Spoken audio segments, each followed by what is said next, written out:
तो बच्चों आज फिर हमारे एक नए वीडियो में आप लोगों का स्वागत है। तो बच्चों क्या आप लोग सभी ठीक होंगे और साथ में पढ़ाई कर रहे होंगे। तो बच्चों आज मैं आप लोगों के लिए एक नया चैप्टर लेकर आया हूं जो कि फिजिक्स का है, जो कि बात करने वाले हैं हम विद्युत चुम्बकीय प्रेरण, यानी ये हमारा पार्ट है विद्युत चुम्बकीय प्रेरण, जो कि हमें न्यूमेरिकल के बारे में हम इस वीडियो में बच्चों बात करने वाले हैं, जो कि बहुत ही ईजी तरह से हम सॉल्व करने वाले हैं, जो कि आपको पेपर में बहुत ही काम आएगा। जैसा कि यहाँ पर प्रश्न दिया गया, यानी न्यूमेरिकल पहला प्रश्न है, एक कुंडली में चुंबकीय फ्लक्स निम्न समीकरण के अनुसार समय t के साथ, यानी कह रहा है समय t के साथ बदल रहा है, यानी कि फाइव यानी समय में जितना परिवर्तन होगा बच्चों उतना फाइव यानी चुंबकीय फ्लक्स में भी परिवर्तन होगा, यानी बदल रहा है। तो फाइव दिया गया, फाइव बराबर 4t² प्लस 10t प्लस 5 मिली वेबर, ये दिया गया है एक समीकरण। यानी कि समीकरण क्या है, 5 बराबर 4t² प्लस 10t प्लस 5 मिली वेबर 4 सेकेंड के बाद कुंडली में प्रेरित विद्युत वाहक बल की गणना कीजिए। यानी बच्चों हमें निकालना है प्रेरित विद्युत वाहक बल, यानी कि ई का मान हमें बच्चों निकालना है। जो जो हमें प्रश्न में दिया रहता है बच्चों, आप कोशिश करिए कि जो जो प्रश्न में दिया रहता है उसे आप पहले लिख लीजिए। जैसा कि चुंबकीय फ्लक्स, यानी चुंबकीय फ्लक्स को हम लिखते हैं 5b से। 5b बराबर कितना दिया गया है, 5b बराबर है 4t² प्लस 10t प्लस 5 मिली वेबर। कितना दिया गया है, मिली वेबर। ये हमें दिया गया है 5b का मान, यानी 5b का यहाँ पर जो समीकरण था वही हमने यहाँ पर लिख दिया है, यानी 5b बराबर 4t² प्लस 10t प्लस 5 मिली वेबर, ये हमारा हो गया। फिर दूसरा है बच्चों समय, यानी समय को, यानी t को समय के साथ, यानी समय को हम किससे लिखते हैं, t से लिखते हैं। यानी t बराबर कितना दिया गया है बच्चों, तो t बराबर है 4 सेकेंड। कितना दिया गया है, 4 सेकेंड दिया गया है, यानी t के साथ ये समीकरण है। उसके बाद में 4 सेकेंड बाद कुंडली में यानी जितना यहाँ पर समय बदलेगा, यानी समय का मान यानी कि होगा उतना ही सेकेंड, यानी कि ये समय दिया गया है 4 सेकेंड। तो हम पहले 4 लिख लेंगे, 4 सेकेंड। ये t का मान दिया गया, यानी समय बराबर है 4 सेकेंड। फिर है यहाँ पर प्रेरित विद्युत वाहक बल, यानी कि ई का मान हमें निकालना है, ई का मान हमें निकालना है। तो आप बच्चों यहाँ पर पता कर लीजिए, यानी कि आप जो चैप्टर आगे जो पढ़े हैं तो आपको पता होगा कि सूत्र कौन कौन से सूत्र प्रयोग होते हैं। तो यानी विद्युत चुंबकीय प्रेरण, इसमें बहुत सारे सूत्र हैं, तो आपको अनुमान लगाना है कि 5BTE यानी ये अवयव कौन से सूत्र में आते हैं। यानी आप ये जान जाएंगे कि ये जो यहाँ पर यानी कि दिए गए हैं यहाँ पर, तो आपको इनको पता चल जाएगा कि किन सूत्र में ये आते हैं अवयव, तो आप लोग को पता चल जाएगा कि वही सूत्र इस सवाल में प्रयोग होने वाला है। तो ये हो गया बच्चों यहाँ पर, जैसा कि 5 दिया गया है 4t² प्लस 10t प्लस 5 मिली वेबर, और t यानी समय दिया गया है, समय कितना दिया गया है, यानी समय t बराबर दिया गया है 4 सेकेंड। ई यानी प्रेरित विद्युत वाहक बल, प्रेरित विद्युत वाहक बल को किससे लिखते हैं बच्चों, तो ई से प्रदर्शित करते हैं, यानी कि प्रेरित विद्युत वाहक बल हमें निकालना है। तो चलिए इसका फार्मूला है, इसका फार्मूला होता है बच्चों, सूत्र से इसका फार्मूला होता है ई बराबर माइनस डी फाई बी बटे डी टी। ये होता है सूत्र, जो किसी सूत्र के माध्यम से हम न्यूमेरिकल को हल करने वाले हैं बच्चों।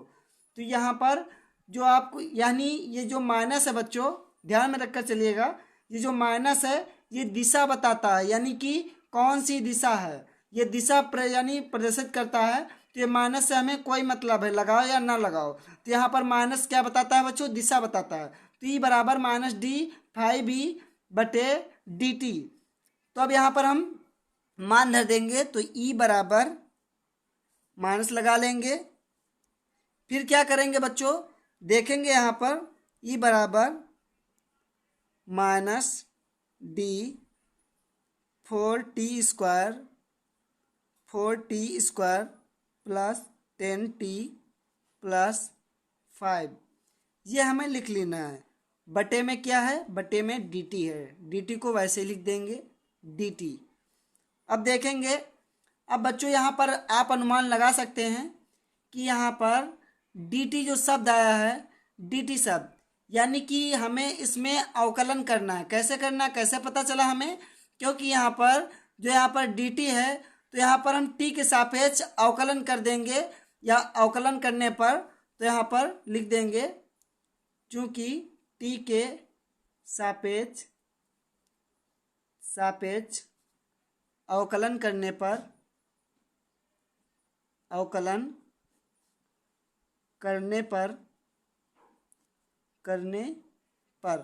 अब यहाँ पर हम dt के सापेक्ष अवकलन कर देंगे तो ई को वैसे ही लिख देंगे। यहाँ पर ई को बच्चों वैसे ही लिख देंगे, तो क्या लिखेंगे, ई बराबर माइनस, यहाँ पर टी के सापेक्ष में कर रहे हैं बच्चों, तो क्या हो जाएगा d/dt,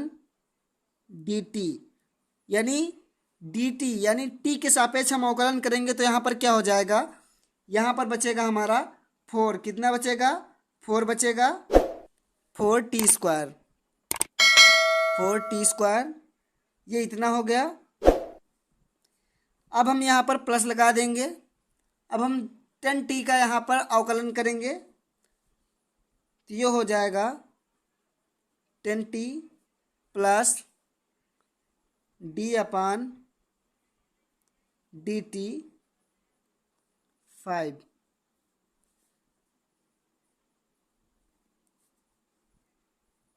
ये हम एक ब्रैकेट में कर लेंगे। अब यहाँ पर हम अवकलन करेंगे, यानी t के सापेक्ष अवकलन करेंगे तो यहाँ पर कितना आ जाएगा, ई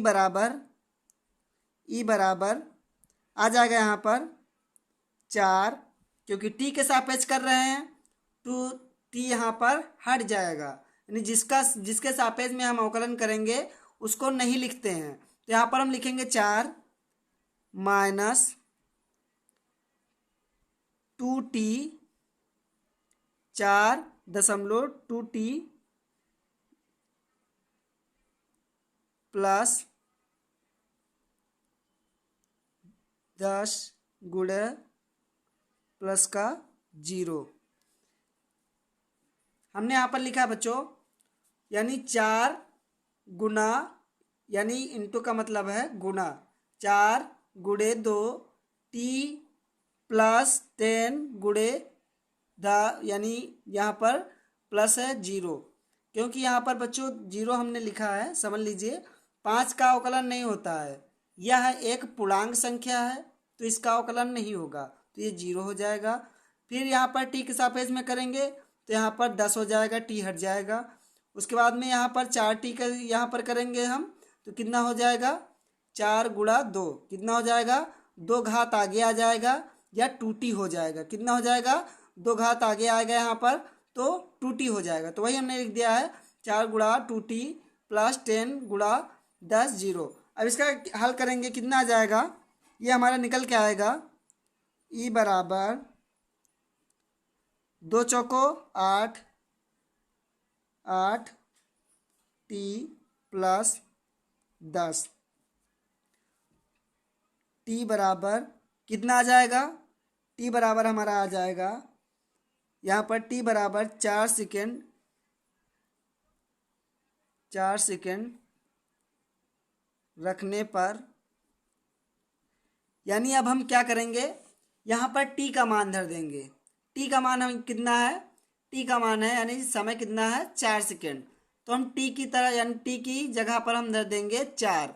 अब इसे हल करेंगे तो कितना हो जाएगा, e बराबर माइनस 8 गुणे 4 प्लस 10, ये इतना हो गया, यानी t की जगह पर हमने 4 रख दिया। 4 रखेंगे तो यहाँ पर गुणा का, यानी बीच में यदि कोई 2 संख्या लिखी है तो उनके बीच में गुणा का निशान होता है, ये बच्चों ध्यान कर लीजिए। तो यहाँ पर 8 गुणा 4 प्लस 10, 8 चौक 32, 32 10 कितना हो जाएगा, 42 हो जाएगा। तो यहाँ पर ई बराबर कितना आ जाएगा, यानी ई बराबर माइनस का 42, क्योंकि माइनस है, माइनस क्या बताता है, दिशा बताता है।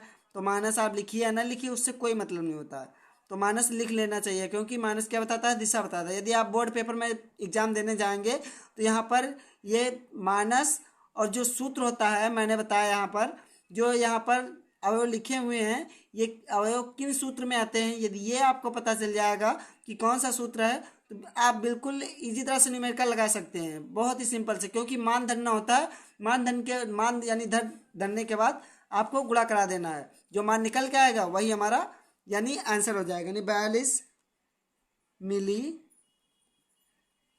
वोल्ट। मिली वोल्ट हमने क्यों लिखा है बच्चों, मिली वोल्ट हमने इसलिए लिखा है क्योंकि यहाँ पर मिली वेबर में दिया गया था, यानी मिली वेबर जो कि मान हमें निकालना है वो हमें किससे निकालना है, नहीं किस में निकालना है, मिली वोल्ट। यानी जैसा कि यहाँ पर निकल आता, यहाँ पर मिली एम्पियर या कुछ भी हो सकता है, तो यहाँ पर मिली जरूर लगा दीजिए। यानी ई बराबर कितना आ जाएगा, माइनस का 42 मिली वोल्ट। कितना आ जाएगा, ई बराबर माइनस का 42 मिली वोल्ट। ये हमारा हो जाएगा बच्चों आंसर। तो है बच्चों कि आप लोग को समझ में आएगा कि इस सवाल को कैसे हल करें। जैसा कि यहाँ पर हमने बताया है कि यदि आपको इन अवयव का पता चल जाए कि किन सूत्र में ये आते हैं, तो आपको सूत्र जैसा कि यहाँ पर है ई बराबर -d/5e/dt, ये होता है सूत्र जो कि यहाँ पर हमने इस प्रश्न में धरकर हल किया है। तो आई होप बच्चों कि आप लोग समझ में आओगा कि न्यूमेरिकल को कैसे हल करें। तो बच्चों आज के लिए इतना ही, मिलते हैं अगली वीडियो में। जय हिंद, वंदे मातरम।